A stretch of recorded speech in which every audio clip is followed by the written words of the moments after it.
Thank you to the viewer on screen for suggesting this case. Sorry, I don't think I could pronounce your name properly and do it justice. Now on with the video. Sidney Cooke is a British convicted rapist and suspected serial killer, currently serving a life sentence for horrific crimes against children in the 1970s. However, these offences are just the tip of the iceberg. Cooke was a prolific predator who abused children from the 1960s until the 1980s and was the head of a group of paedophiles known in the press as the Dirty Dozen. These men abducted, raped and killed male children. Cooke is one of the most remorseless, depraved and disgusting offenders in UK criminal history, who, at the age of 95, is also one of the oldest serving prisoners in Britain. Welcome to Evil Among Us.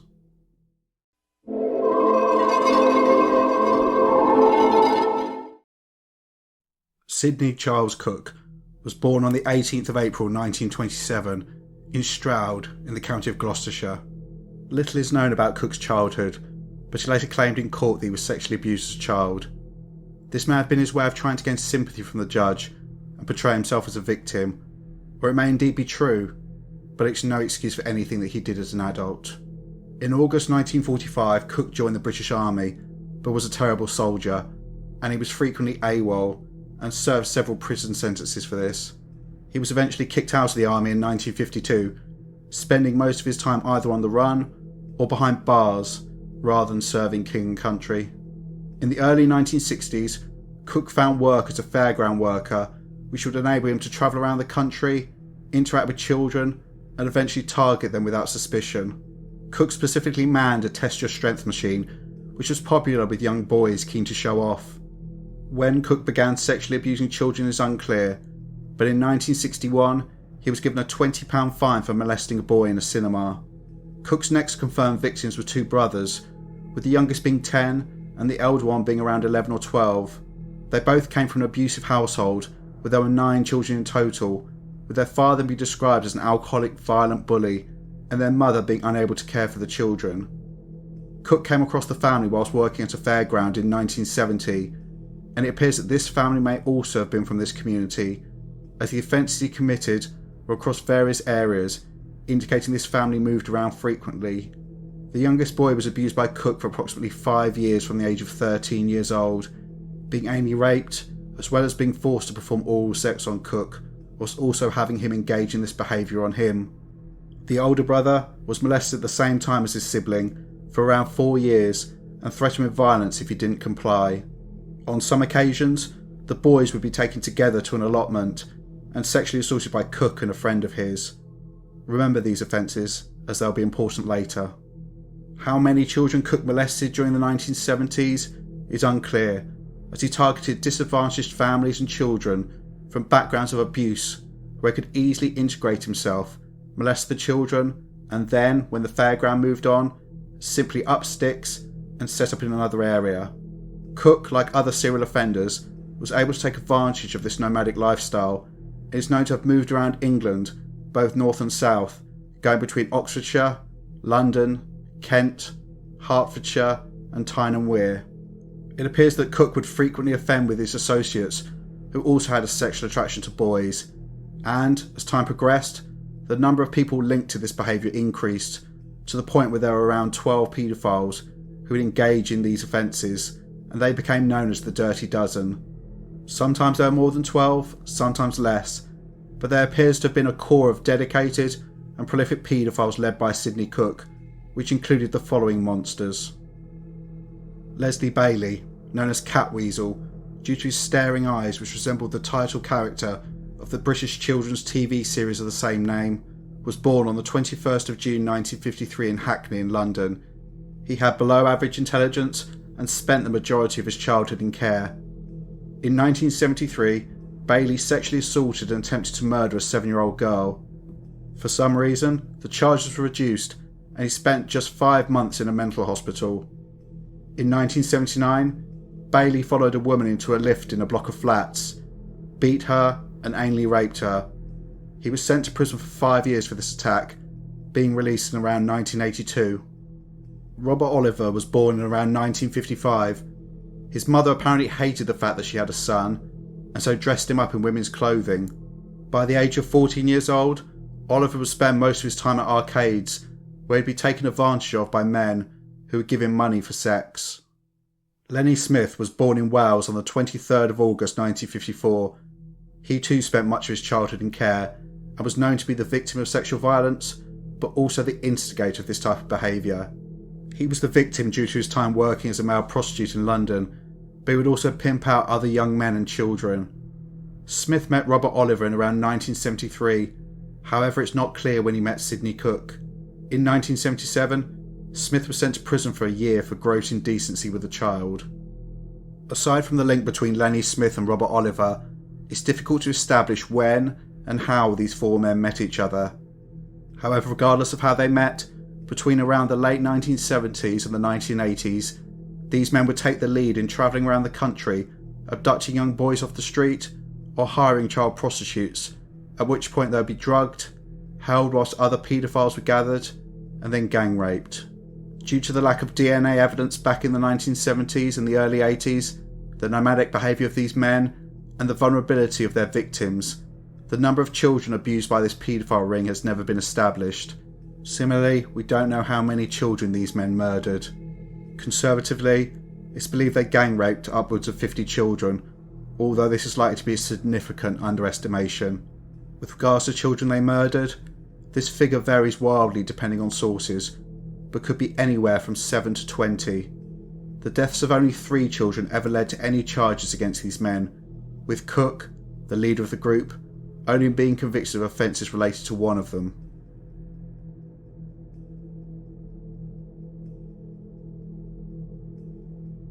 On the 1st of June 1984, 7-year-old Mark Tilsley met a man on the street where he lived in Wokingham in Berkshire, who took him to a sweet shop and bought him a bag of sweets.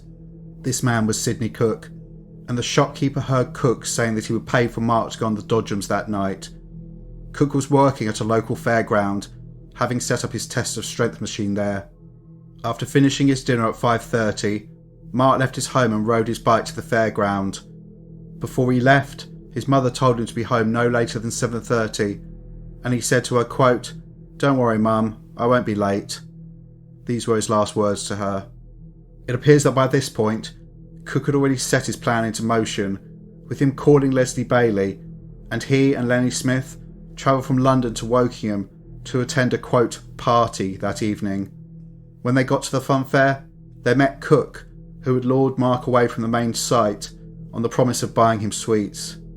It appears that Mark was becoming scared, and he resisted, and he had to be picked up and forced into the car and driven to Cooke's caravan a short distance away. They then met with another paedophile, known only as Oddbod, at the caravan. Once inside, Mark was given a glass of milk laced with muscle relaxant before being raped by all 4 men. More muscle relaxant was poured down his throat, and he was gang raped again. At some point, it was noticed that Mark was dead, but Cooke said he was just unconscious and would return him to the site of the abduction. The other men left, leaving Cooke alone with Mark's dead body. Cooke then disposed of Mark's remains, likely burying it somewhere known only to him, and, to the present day, he's never revealed where this poor child's remains are. When Mark didn't return home at 7:30, an extensive search was started, but no trace of Mark could be found.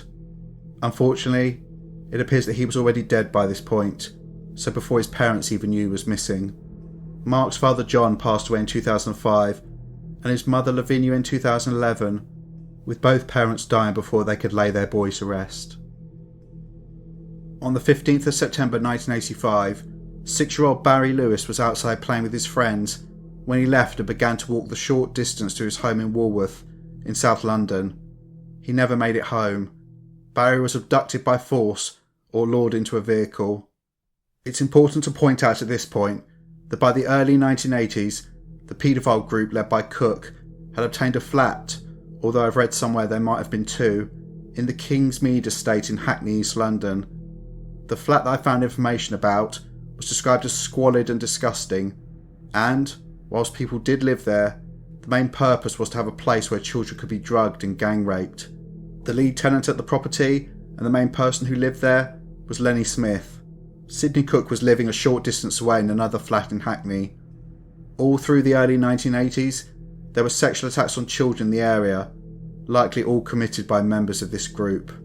It's to this address that Barry was likely taken after being abducted.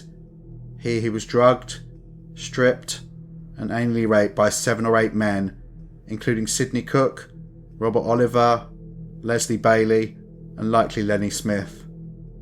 Barry was left covered in blood by this ordeal and was believed to have been dead. He remained in the flat until the next day, when Bailey was tasked with disposing of the boy's body. As he was driving towards the county of Essex, northeast of London, Barry stirred and it was clear that he was still alive. Bailey then strangled Barry and, when he was sure he was dead, dumped his body in a field in Essex, approximately 30 miles from the site of his original abduction. His body was not found until the 5th of December 1985, almost 3 months after his abduction. Jason Swift had an extremely difficult life. He was born in March 1971 in Warwickshire, in the Midlands, and was one of 5 siblings. The family lived in poverty, and, due to the level of neglect in the household, Jason and his siblings were taken into care. Jason's short life was characterised by moving from place to place, from care home to care home. He also had learning difficulties, meaning he needed to attend a special school. He was described as being both quiet and withdrawn. Jason was once asked by a psychologist if he had 3 wishes, what would he ask for? He stated, quote, money, a house, and food. By late 1985, aged just 14, Jason was in London and had, for some time, been travelling around the city, going to public toilets where men would take advantage of him and pay him money or give him food in exchange for sexual services. He's also thought to have been a regular visitor to the Kingsmead estate in Hackney, and evidence was later revealed that he appears to have known Lenny Smith and was seen going in and out of his flat dozens of times in the months prior to his murder. The exact date of Jason's death is unknown, but it's believed that he was murdered on the 27th of November 1985. It's also not clear how he ended up in the flat on the Kingsmead estate, whether he was there willingly or had been abducted and taken there. However, what is known is that Sidney Cooke had arranged for at least 6, but likely many more men, to pay him £5 to anally rape Jason. This included Cooke himself, but also Leslie Bailey, Robert Oliver, and inevitably Lenny Smith. Jason was drugged and raped for hours, and at some point during this ordeal he died, likely by being suffocated, with something being placed over his nose and mouth deliberately. Jason's body was then taken and dumped in a copse near a place called Stapleford Tawney in Essex, approximately 20 miles away from the site of his murder, where it was discovered on the 30th of November 1985 by a farm worker. Although he was killed after Barry Lewis, Jason's body was recovered 5 days beforehand, and the deposition sites were around 10 miles apart.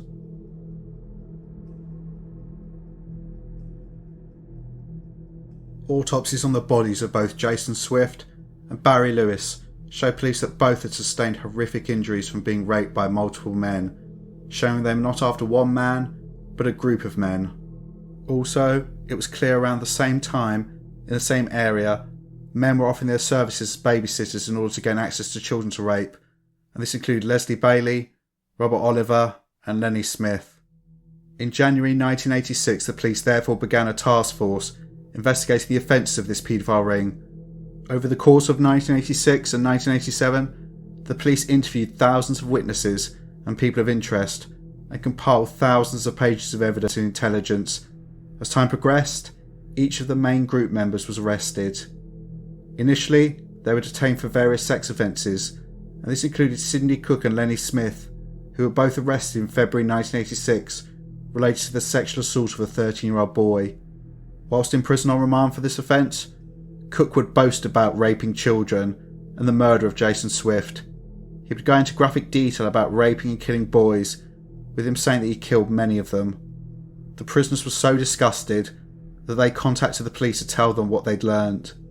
In June 1987, Robert Oliver was arrested and charged with abusing children whilst posing as a babysitter. Oliver was questioned about the death of Jason Swift and confessed that he knew him through Cooke and Smith, therefore forming the link between them. In July 1987, Leslie Bailey was arrested and soon confessed to being present on the day that Jason died, raping him and being complicit in his death. He named all of the men that were present. This same month, Sidney Cooke was confronted with all the evidence whilst in prison, and he admitted raping Jason, but claimed that he'd simply been invited to a, quote, gangbang, organised by someone else, and he was not responsible for his death. He said that Lenny Smith had brought Jason to the property originally. By 1988, enough evidence had been obtained to charge all 4 men with raping and murdering Jason Swift.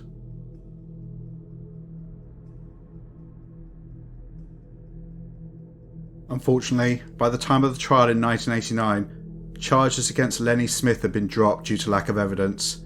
It's really unclear why this happened, as there were multiple witnesses who saw Jason going in and out of his property in the months before he died. Bailey and Cooke had also admitted he was there and involved, and Cooke even said he was the one who brought Jason to the property. As if this wasn't worse enough, after long, quote, legal arguments, the charge of murder was dropped and replaced by one of manslaughter, so acknowledging that Jason had died during the sexual assault on him, but this was not deliberate, and that he'd been suffocated accidentally during this abuse. The men were convicted on this basis. On the 12th of May 1989, the men were sentenced. Sidney Cooke was sentenced to 19 years in prison. Leslie Bailey was sentenced to 15 years in prison. Robert Oliver was also sentenced to 15 years in prison. The police continued to investigate the abduction, rape and murder of children. In 1990, Leslie Bailey confessed to police that he'd raped and murdered Barry Lewis, and that he'd raped Mark Tilsley and was therefore involved in the incident which had led to his death. He gave detailed confessions about who was involved in these crimes, as well as outlining multiple other offences committed by the group. He stated there were at least 8 burial sites dotted around the south of England where victims were buried, but was vague with the details, and none of these sites were located. It appears that in May 1991, the police began a series of 64 interviews with Sidney Cooke whilst he was in prison.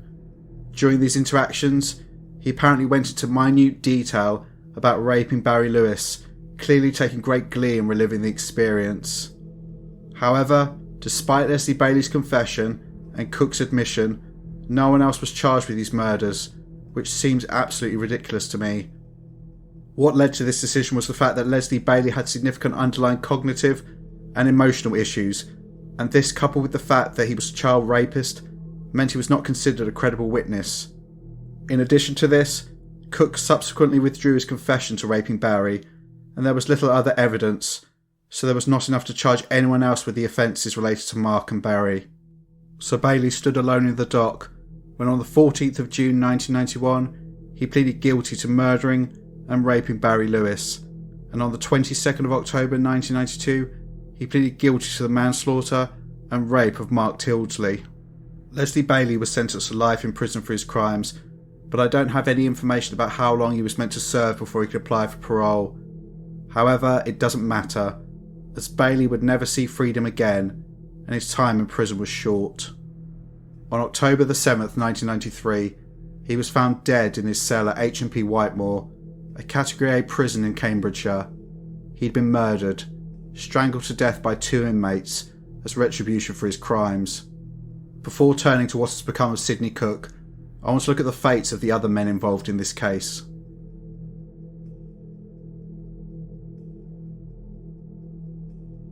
It's clear that Lenny Smith essentially escaped justice for his part in the murders of children. However, he did not ride off into the sunset. A prolific and dangerous sex offender, he was eventually sent to prison for 10 years in 1992 for a string of horrific sex offences against a 6-year-old boy he was babysitting.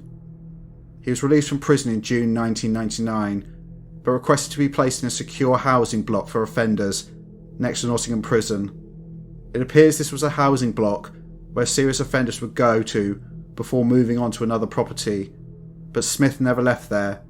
It seems that the crimes of the Dirty Dozen had been well publicised by this point, and the community was in uproar about any of these men ever seeing freedom again.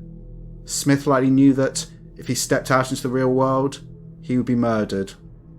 This was a well-founded concern, given that Leslie Bailey had already been murdered, but also, a man named Bill Malcolm was murdered in February 2000.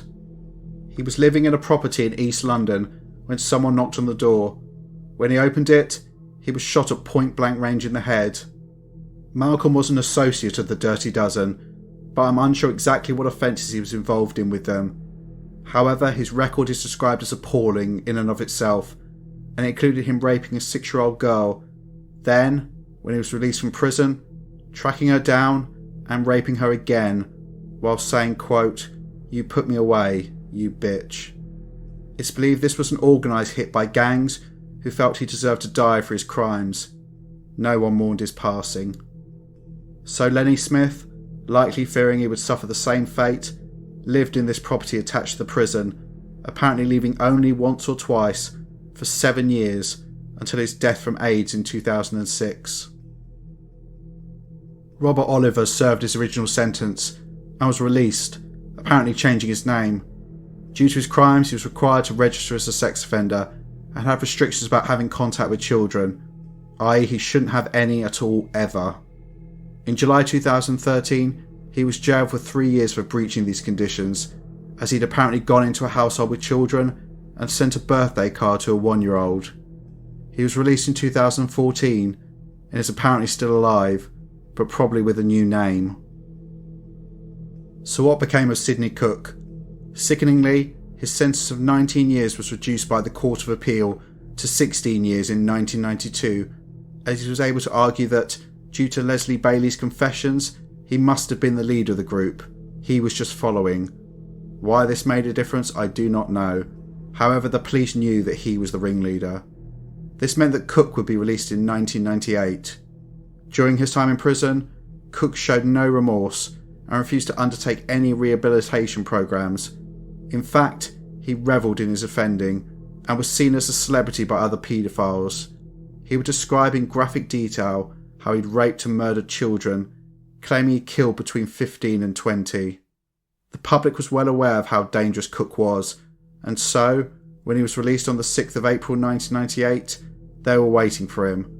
Despite changing his name to Sidney Lomas, Cooke was easily recognisable, and it was clear that if someone got their hands on him, they would tear him limb from limb. Cooke was housed at Yeovil Police Station in Somerset for his own protection, and stayed there for 9 months, not leaving the premises. The police knew they had an extremely dangerous child rapist and murderer now released, and it was only a matter of time until he began offending. They needed something, anything, to hang on him, to get him off the streets forever. Luckily, they got a break. They were able to obtain statements from the 2 brothers I mentioned at the beginning of the video, who Cooke abused for years in the 1970s. Based on this, on the 20th of April 1999, just over a year after his release, Sidney Cooke was charged with 18 sexual offences against these children, including rape and sexual assault. During his police interview, he admitted the offences, and showing his disgusting, distorted thinking, he told the officers the reason why he'd performed oral sex on one of the boys after he'd forced this child to do this to him was because, quote, "he gave me entertainment and I returned the compliment."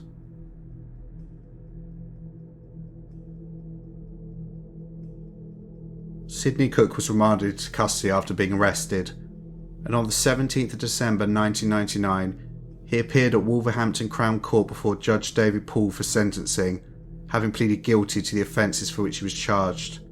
Judge Poole stated, quote, "The reports before me are unanimous, that notwithstanding your advancing years, you remain for the time being, and will remain for an incalculable period, a serious danger to children." He then sentenced him.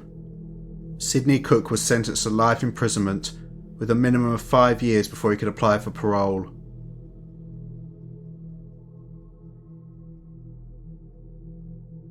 Sidney Cooke has been eligible to apply for parole from around 2004, and at the time of recording, this has been refused 10 times, most recently in October 2021. He was back in the papers again in October 2022, when a story appeared about him making an appeal to get his freedom.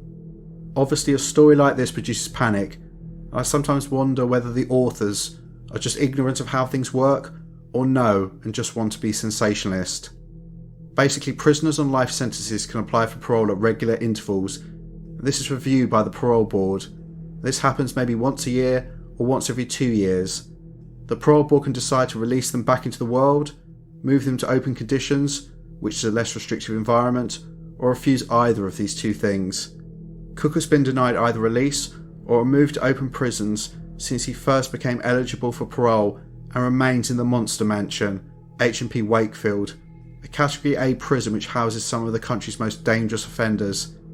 The fact he still remains in this environment and has not been moved to a lower security prison for his entire time in custody shows what the authorities think of him. Sidney Cooke can apply for release until the cows come home, but he'll never be released. And, at the age of 95, he is hopefully coming to the end of his miserable life, and the next headline will be about his death.